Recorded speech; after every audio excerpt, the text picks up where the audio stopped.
देश में तीसरी बार ऐसा होगा लोकसभा स्पीकर का चुनाव जब होने जा रहा है। लोकसभा स्पीकर के लिए आज सुबह 11 बजे मतदान की प्रक्रिया शुरू होगी। ओम बिरला लोकसभा स्पीकर के लिए एनडीए के उम्मीदवार हैं और एनडीए ने एक बार फिर से स्पीकर के लिए उम्मीदवार उनको बनाया है। दूसरी बार अध्यक्ष बनने वाले पहले बीजेपी नेता होंगे। तीसरी बार कोटा बूंदी से सांसद चुने गए ओम बिरला सर्वसम्मति से 17वीं लोकसभा के अध्यक्ष के रूप में चुना गया था। 18वीं लोकसभा के अध्यक्ष के लिए आज मतदान होना है। तो देखिए, आज सबसे बड़ी खबर देश की है कि तीसरी बार लोकसभा स्पीकर का चुनाव होने जा रहा है। ये बड़ी खबर है इस वक्त की, आप कुछ बता रहे हैं। देखिए, सबसे बड़ी बात यह है कि एक तो बिरला का चुनाव में जीत जाना तय है, लेकिन बड़ा सवाल यह है कि ये कांग्रेस भी जानती है, उसके बावजूद आखिर ऐसा क्यों किया गया, इसकी आखिरकार क्या वजह है। ये एक बड़ा सवाल सबके जहन में रह रहकर आया कि ये जानते हुए। देखिए, बड़ी बात यह है कि 5 दशक में पहली बार स्पीकर पर सहमति नहीं बन पाई। दूसरी बड़ी बात यह कि कोई ये पहली बार नहीं है जब डिप्टी स्पीकर का पद ना दिया गया हो विपक्ष को। इससे पहले जब 1977 में यह सिलसिला शुरू हुआ, उसके बाद एक तो 2014-19 में नहीं हो पाया जब डिप्टी स्पीकर का पद विपक्ष को मिला हो। दूसरा, राजीव गांधी की जब सरकार रही, इंदिरा गांधी की जब सरकार रही, तब भी डिप्टी स्पीकर का पद विपक्षी पार्टियों को नहीं दिया गया। लेकिन हाँ, यूपीए 1 और 2 के कार्यकाल में ऐसा हुआ। अब लगभग 5 दशक में ऐसा है जब चुनाव होने जा रहा है स्पीकर पद को लेकर। लेकिन ये पूरा का पूरा मामला बढ़ता कहां से नजर आता है। आपको याद होगा, पहले दिन से विपक्षी पार्टियों ने कहा कि डिप्टी स्पीकर का पद हमको चाहिए। कल भी राहुल गांधी का बयान यही था कि हमने कहा डिप्टी स्पीकर का पद हमें दे दीजिए, हम आपके साथ के लिए तैयार हैं। यानी हम सर्वसम्मति से लोकसभा स्पीकर के तौर पर ओम बिरला को चुनने को तैयार हैं। अब ऐसे में ओम बिरला एक तरफ देखिए, अगर नंबर की बात करते हैं, अगर आंकड़ों की बात करते हैं, तो वो आंकड़ा ऑलरेडी इस वक्त एनडीए के पास में है। 300 के पार का आंकड़ा है। देखिए, एनडीए 293 यानी कि 293, बीजेपी के खुद के पास 240 है, सहयोगी पार्टी के पास 53 है। इसके अलावा वाईएसआरसीपी ने भी कहा कि हम आपको साथ दे देंगे, उनके भी जो सांसद है वो इधर आ जाते हैं। फिर जो निर्दलीय है कई, वो भी एनडीए के साथ हैं इस पूरे मामले में। यानी कि जब सर्वसम्मति से लोकसभा स्पीकर को चुनने की बारी है तो यहाँ पर साथ हैं। लेकिन इसके अलावा क्योंकि बात करते हैं अगर इंडिया की, तो इंडिया अलायंस की अगर बात करते हैं 236 का आंकड़ा है उनके पास में, क्योंकि 99 कांग्रेस के पास खुद है और जो सहयोगी दल है उनके पास में 137 है। अब अदर्स 13 इधर भी हैं, तो कुछ इंडिया के साथ भी जाएंगे, कुछ बीजेपी, कुछ एनडीए के साथ भी जाएंगे। तो जाहिर तौर पर अब सबसे पहले देखिए, इस वक्त जो आंकड़ा है वो एक कम क्यों हुआ, क्योंकि राहुल गांधी ने वायनाड सीट से इस्तीफा दिया, तो वहां पर और कई जो सांसद, लगभग 7 ऐसे सांसद जिन्होंने अभी तक सांसद पद की शपथ नहीं लिया, तो वो भी वोट नहीं कर पाएंगे। तो इस लिहाज से देखा जाए तो अभी जो नंबर है वो एनडीए के पास है कि ओम बिरला को जिताया जा सकता है। लेकिन हारे हुए चुनाव को मानते हुए भी क्यों आखिरकार इंडिया ब्लॉक के नेता के तौर पर के सुरेश को उतारा गया, एक बड़ा सवाल सबके जहन में कौंध रहा है। अब आज अब से कुछ ही देर बाद, क्योंकि 2 घंटे का वक्त और है, 11 बजे वोटिंग की प्रक्रिया शुरू होगी। लेकिन देखिए, ओम बिरला दूसरी बार स्पीकर होंगे तो इसके कई कारण भी हो सकते हैं क्यों उनको मौका दिया जा रहा है। तो पहले देखिए, जानिए, अभी पहले जरा इन तस्वीरों को देखिए। इन तस्वीरों को अगर आप देखते हैं तो ओम बिरला एनडीए के उम्मीदवार हैं, जिनके प्रस्तावक हैं प्रधानमंत्री मोदी। इधर के सुरेश आप देख रहे हैं जो कि विपक्ष के उम्मीदवार हैं। तो ये तस्वीरें अपने आप में बहुत खास हो जाती हैं। ये तस्वीरें आप देख रहे हैं। अब सवाल ये, इस पूरे विवाद से जो 5 सवाल खड़े होते हैं, कांग्रेस के पास जीतने लायक वोट नहीं, हार तय होने के बावजूद उसने लोकसभा स्पीकर के लिए कैंडिडेट को क्यों उतारा, परंपरा है कि डिप्टी स्पीकर का पद विपक्ष को मिलता है, इस बात में आखिरकार कितना दम है, एक सवाल ये भी। लेकिन अब देखिए, बड़ी बात यह है कि यूं तो ये परंपरा रही है कि विपक्षी पार्टियों को, अब एक कल और नया सवाल ये उठा कि कांग्रेस को बीजेपी ने कहा कि आपकी जो शासित राज्य हैं, जो कांग्रेस शासित राज्य हैं, वहां पर कितने डिप्टी स्पीकर पद आपने दे दिया विपक्ष को। फिर कांग्रेस ने जवाब में कहा कि ठीक है, आप भाजपा शासित राज्यों के अंदर डिप्टी स्पीकर हमें दीजिए, हम आपको यहाँ डिप्टी स्पीकर देंगे।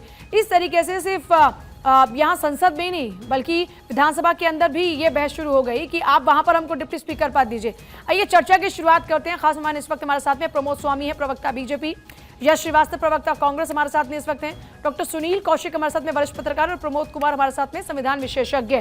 प्रमोद कुमार जी, सबसे पहले आप ही के साथ शुरुआत करते हुए सवाल ये है कि एक तो 5 दशक बाद ऐसा होने जा रहा है जब यहाँ लोकसभा स्पीकर के लिए चुनाव होगा, पर संविधान क्या कहता है, डिप्टी स्पीकर पद किसके पास होना चाहिए? देखिए, संविधान में ऐसा कोई मेंशन नहीं है कि इसमें विपक्ष के पास होना चाहिए या पक्ष के पास होना चाहिए। उसमें जिनका मत ज़्यादा है संसद में, या जो सरकार उसमें नॉमिनेट करती है, तो उस आधार पर होता है। लेकिन नॉर्मली होता क्या था कि लोग अंडरस्टैंडिंग कर करके जिनकी बहुमत हो चुकी है। निश्चित रूप से जब सरकार जिनका होता था बहुमत उनका है, Definitely. और बहुमत के आधार पे जो है स्पीकर का होता था और लोग अपना अंडरस्टैंडिंग होता था, क्योंकि मेनली पर्पस ये होता था कि स्पीकर सबका है, कोई पार्टी का नहीं होता है। जो स्पीकर या डिप्टी स्पीकर हैं पूरा लोकसभा का अध्यक्षता करते हैं, ये किसी पार्टी से उनका नहीं होता, क्योंकि वो निष्पक्ष रूप में एक तरह से लोकसभा का जज हुए, वो सुपर जज हो गए जो कि उसमें होता है। तो इसके लिए ये था कि ये जज या जो सारे को संभाल रहे हैं, इसलिए कोई पक्ष या विपक्ष का इस तरह से नहीं हो, कोई अंतर नहीं हो उसमें। तो पर्पस ये था करने का। लेकिन जब कुछ लोग पॉलिटिशियन अपने फायदे के लिए उसको भी अब अपना इंटरेस्ट के लिए होते हैं, या फिर बाद में कह देते हैं आप इंटरेस्टेड हैं या बायस्ड हैं, इस तरह के बहुत सारी बातें, क्योंकि अब बहुत सारे पतन हो गया है, लोगों में एक अपना सेल्फ इंटरेस्ट हो गया है, उसी का नतीजा है कि ये है। कई बार ऐसा भी होता था कि सरकार जो है वो डिप्टी स्पीकर का वो पोस्ट ही नहीं रखते थे, जैसा आपने बताया कि वो 52 के बाद जो है ऐसा कई बार हुआ है। लेकिन ये यूपीए की जब सरकार आई तो उन्होंने जो है वो रखने लगा कि डिप्टी स्पीकर हम विपक्ष के साथ रहेंगे और स्पीकर पक्ष का रहेगा जो सरकार की तरफ से होगा। ठीक। अब जो है ये पिछली सरकार में भी कुछ बहुत समय बाद तक के डिप्टी स्पीकर किया गया था।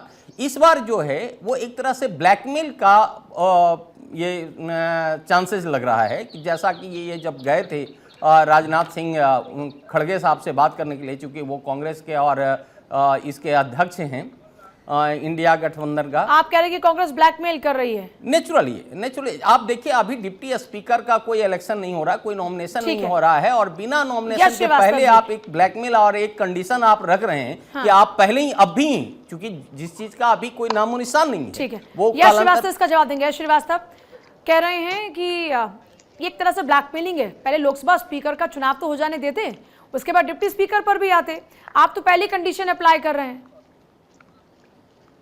बोल कौन रहा है ब्लैकमेल? प्रमोद कुमार जी कह रहे हैं। जिसने अपनी पूरी राजनीति ब्लैकमेलिंग के दम पे खड़ी की है, 10 साल से इमोशनल रिलीजियस ब्लैकमेलिंग के दम पे ये कुर्सी पे बैठे हुए हैं। इनके लोग आके पत्रकार और विश्लेषक बनके दूसरों को ब्लैकमेल बोलेंगे?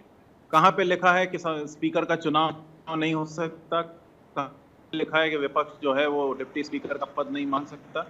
और यदि एक परंपरा चली आ रही है कि डिप्टी स्पीकर विपक्ष के पास रहता है, अब दे देते डिप्टी स्पीकर और रख लेते स्पीकर अपने पास। विपक्ष ने तो पूरा सहयोग किया था। कांग्रेस या विपक्ष जो कुछ भी करे वो ब्लैकमेल है, भिधोड़ी जो संसद में करे वो प्रवचन है। ये क्यों मान के बैठे हुए हैं आप लोग? क्या मजाक लगा रखा है आपने? जो प्रक्रिया संविधान में निहित है, संसदीय प्रक्रिया के अंतर्गत आती है, आज आप लोग उसी की परिभाषा बदल देने पे तुले हुए हैं। क्यों? क्योंकि 400 पार वाले को 240 पे समेट दिया, उसमें से भी 130 में घपला है, और इनकी खुद की सीट ये कैसे जीते हैं दुनिया जानती है। इसलिए आप लोगों की जो खींच है वो अलग अलग तरीके से ऐसे निकलेगी देश के ऊपर। नीट का घपला खुलता है तो आप लोग ये कहने लगते हैं कि विद्यार्थियों को प्रदर्शन नहीं करना चाहिए। किसान अपने हक पे उतरता है तो कहते हैं किसान नहीं है, वो कोई और है। और विपक्ष जब माइक बंद वाले कुर्सी दोबारा मिलने में संशय है तो आप उसमें फिर इमोशनल ब्लैकमेलिंग कर रहे हैं और उल्टे विपक्ष को ही ब्लैकमेलर कह रहे हैं। प्रमोद स्वामी जी, कब आप लोग प्रमोद स्वामी जी, मैं एक बार आती हूँ आपके पास। हर्ष जी, प्रमोद स्वामी जी इसका जवाब दीजिएगा। कंडीशन अप्लाई वाली बात पर ये कह रहे हैं कि कंडीशन अप्लाई, हमने कहा कंडीशन अप्लाई किया, हमने तो कहा कि जो संविधान में निहित है आप उसका पालन कीजिए। देखिए, इसके पहले भी जो पॉलिटिकल एनालिस्ट है उन्होंने भी कहा कि अभी तो स्पीकर का चुनाव हो रहा है, डिप्टी स्पीकर का तो चुनाव हो नहीं रहा है, तो स्पीकर के चुनाव में विपक्ष को सहयोग करना चाहिए था और फिर डिप्टी स्पीकर की वो मांग रखते तो शायद बात बन सकती थी। और राजनाथ सिंह जी की हाँ बातचीत नहीं हुई, लेकिन वो बात बन नहीं पाई। अब रही सहयोग की बात, तो सहयोग लोकतंत्र को चलाने के लिए सत्ता पक्ष और विपक्ष दोनों के बीच में सहयोग की आवश्यकता है, और ये सहयोग भारतीय जनता पार्टी हमेशा से कर रही है।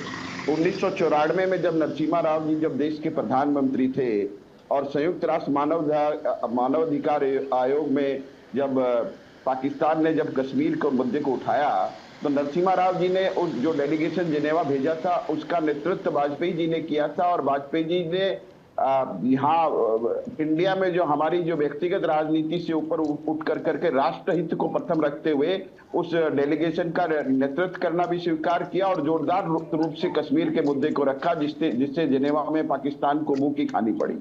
एक समय वाजपेयी जी ने 1971 में जब भारत पाकिस्तान का जब युद्ध हुआ था तो उस समय में भी इंदिरा जी की प्रशंसा की थी।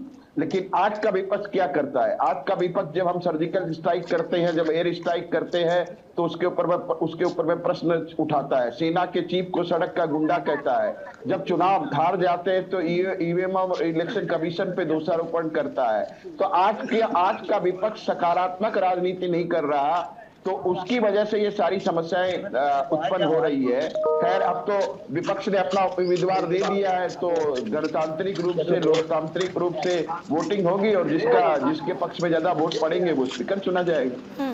देखिए, इससे पहले बलराम जाखड़ ने और दोबारा से रिपीट किया और वो पूरा कार्यकाल कर पाए, और सबसे ज़्यादा अभी तक लोकसभा स्पीकर के तौर पर काम करने का जो एक रिकॉर्ड है वो उन्हीं के नाम पर। लेकिन सुनील कौशिक जी, सवाल ये कि कांग्रेस को भी पता है कि वो नंबर इनके पास नहीं है कि लोकसभा स्पीकर बना सकते हैं अपना, फिर उसके बाद भी इस ओर कदम बढ़ाना, इसका क्या मकसद आप देख रहे हैं? इसकी क्या वजह आप मान रहे हैं?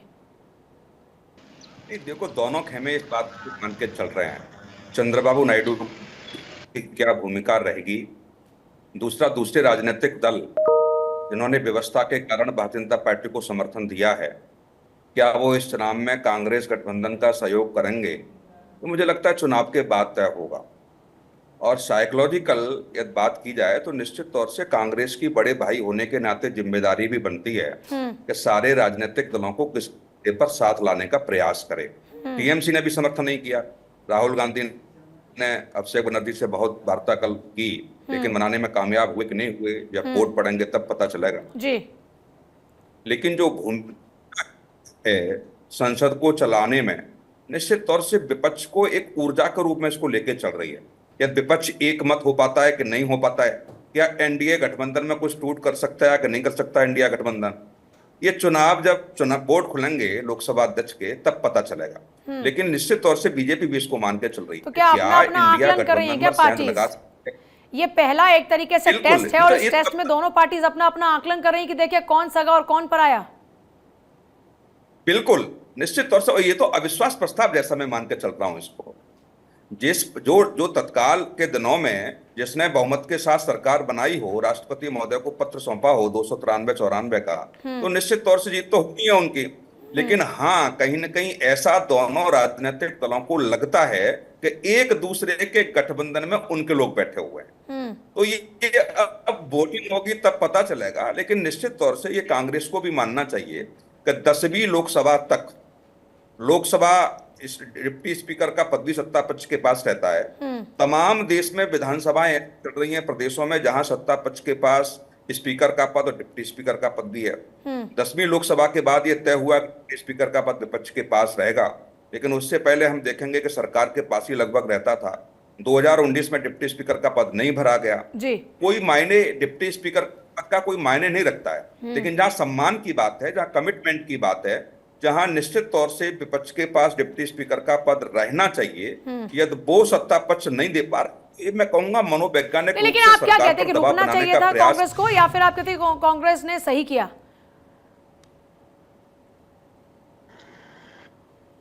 नहीं, दोबारा कहिए पुजारी। मैं ये पूछ रही हूँ कि आप क्या मानते हैं, आपका अपना आकलन क्या है?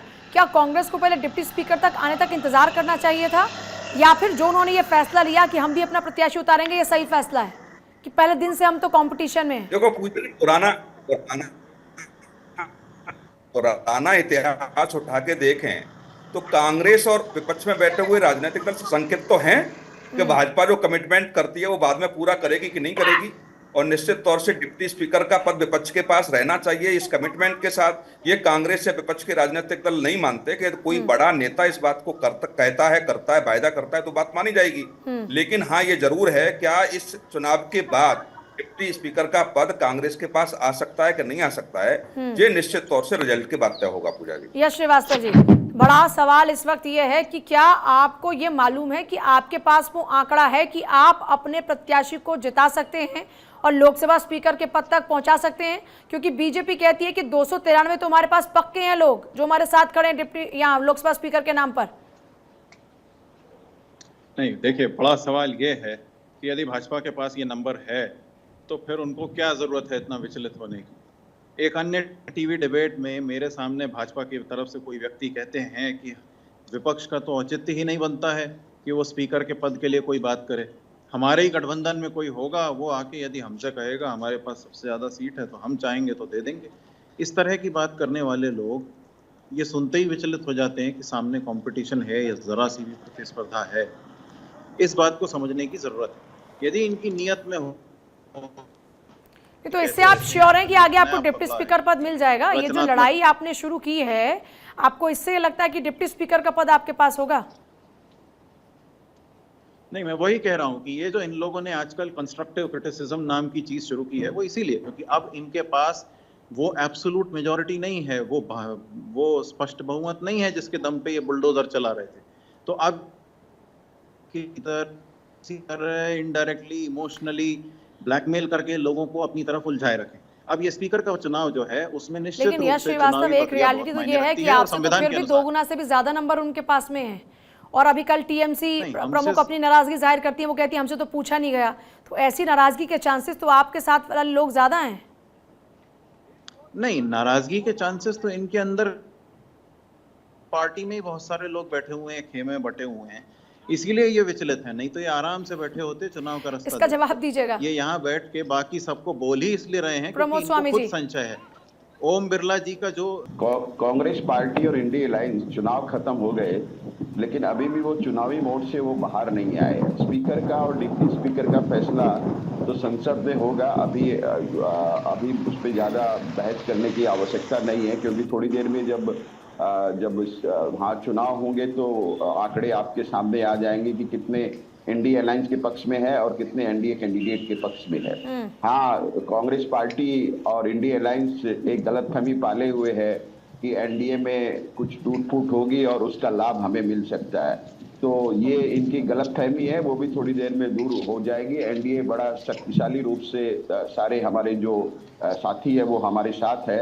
और जो आंकड़ों की जो संख्या आएगी मैं आपको अभी भी बता देता हूँ। ऐसे तो हमारे 294 है, लेकिन आप देखिएगा ये 300 के पार जाएंगे, तब सारी गलतफहमी अपने आप दूर हो जाएगी। अच्छा हुआ इसी बहाने एक शक्ति परीक्षण भी हो जाएगा और देश की जनता को और कांग्रेस पार्टी और इंडिया अलायंस के नेताओं की जो गलतफहमी है वो भी दूर हो जाएगी। आप भी शक्ति परीक्षण के लिए तैयार है? यश श्रीवास्तव जी ये कह रहे हैं कि 300 प्लस का हमारा आंकड़ा होगा, आपके पास फिर कितना आंकड़ा बचता है? कह तो ये 400 पार भी रहे थे, क्या हुआ? उस हिसाब से तो इनके 150 भी नहीं आ पाएंगे। अभी 400 बोल के 240 पे अटक गए थे ये। तो देखिए, अति उत्साह और ओवर कॉन्फिडेंस जो है वो हमेशा लेड होता है। ये अभी कह रहे थे कि भाई विपक्ष जो है वो चुनावी मोड से बाहर नहीं आ रहा, और अभी इनको 300 पार 500 पार दिखने लग गया। अपनी खुद की बात पे तो बने रहिए। आप खुद दिन रात कैंपेन करते हैं कि आपके